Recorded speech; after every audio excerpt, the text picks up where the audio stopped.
Hey, Democrats, we know you don't like Trump and you tell us all the time.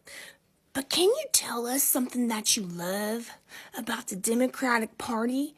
Because I'm not seeing very much of that. Maybe it's because you guys really don't have very much to love about the Democratic Party.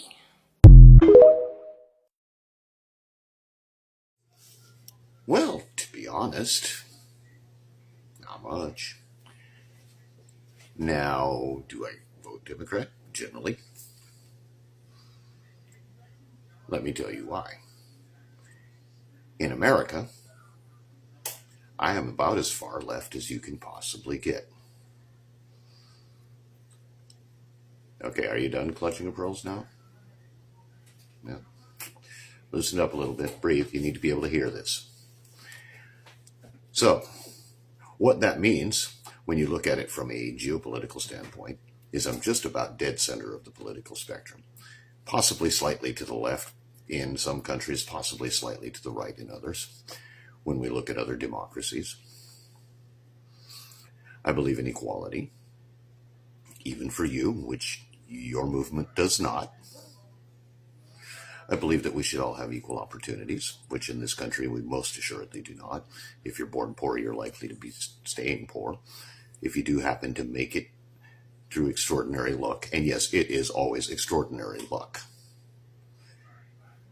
then you will be used as a poster boy for, or poster girl in your case, as somebody who managed to beat the system. As somebody who believes in social democracy, I don't believe that the system should be against you. The system should be for you. I love the idea put forth in a lot of American ideology, particularly before your movement started, but not solely, that people should have access to the basics: food, healthcare, shelter, the things that we formed societies so long ago that we don't even have written words for. These things are important. I love that in this country, unlike some others, we do have the right to speak about it. As a Cubs fan, I kind of love the spectacle of the Democrats constantly snatching defeat from the jaws of victory, because we have the ideas, not even necessarily the better ideas. MAGA has no ideas and has fucking shown it for years now. But the Democratic Party itself, not much to love there. They're the lightweight version of your party. Now, most of us in the rank and file aim to change that. And since I hesitate to use the term that comes to mind as leader, that slob ain't a leader. Your ruler. The thing that commands from the rear.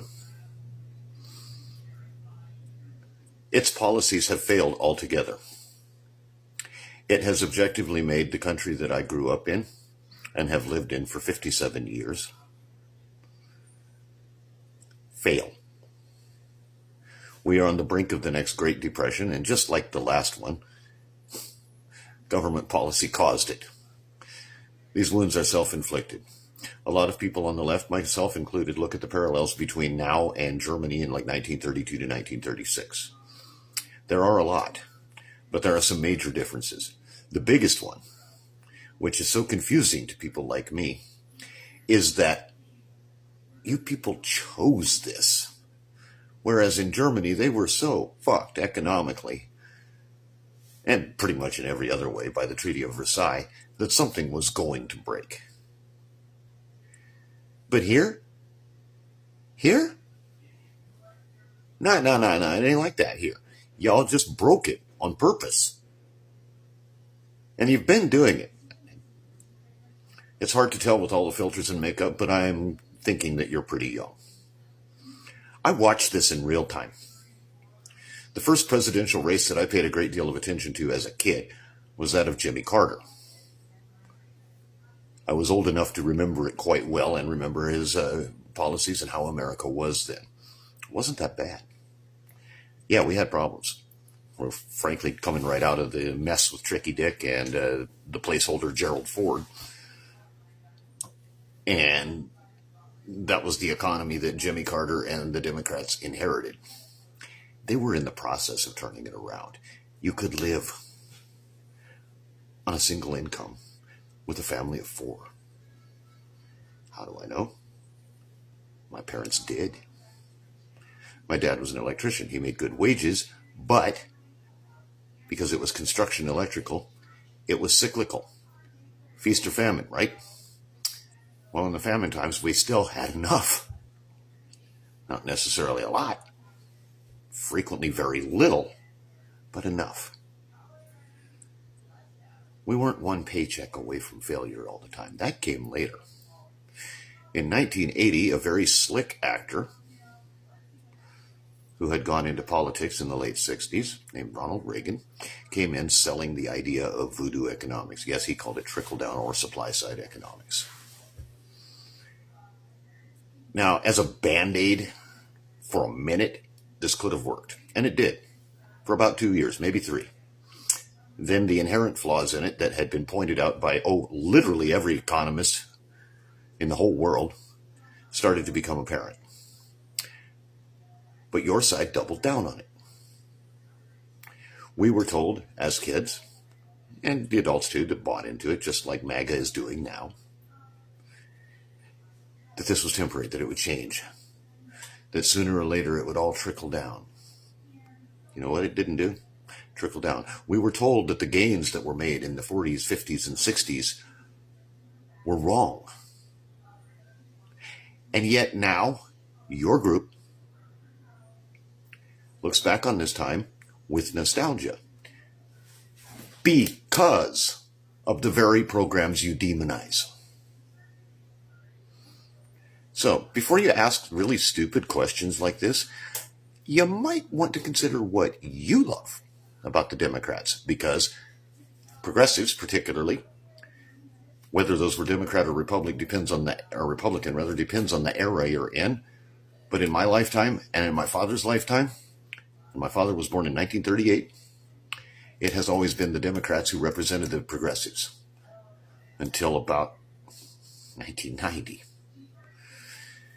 And we're coming back. Take a look at New York. So let's look at some of the things that progressives have given you. The weekend. In your case, the right to vote. In the case of non-landowners, the right to vote. We tried to give you the Equal Rights Amendment. It has been ratified for over 6 years now. Should be part of the Constitution. But your side, which I will never understand, don't want it.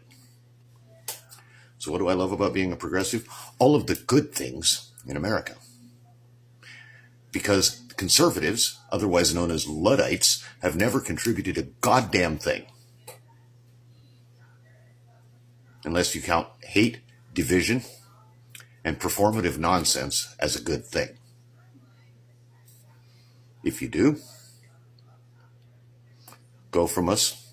May your chains set lightly, and may posterity forget that you were our countrymen.